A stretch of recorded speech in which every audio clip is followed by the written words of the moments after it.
Ay kabayan, nandito ko with Miss Nympha. She got advertising company dito and mag-introduce lang siya tapos kung ano yung mga advice niya sa mga kapwa nating kabayan na aspiring na mag-business din sa UAE lalo or sa Pilipinas. Mga kabayan, magandang hapon po. Maraming salamat po ngayon kay Miss Lee sa mga binigay niya pong knowledge para sa amin. Nympha nga po pala, meron po akong business dito sa UAE Advertising Company.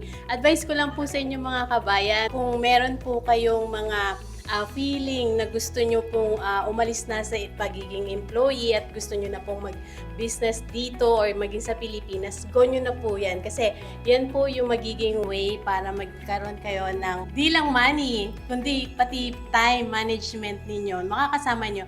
Huwag nyo nang hintayin na tumanda kayo para bago mag-umpisa ng business. Umpisahan nyo na habang bata pa kayo kasi ang laki na opportunity. Maraming salamat po. Thanks Ate Nympha. Thanks, Narinig Miss niyo yung Lee. kabayan. So, kailangan talaga natin mag-execute and take action. Tama Thank po. you, Te. Salamat, Miss Lee.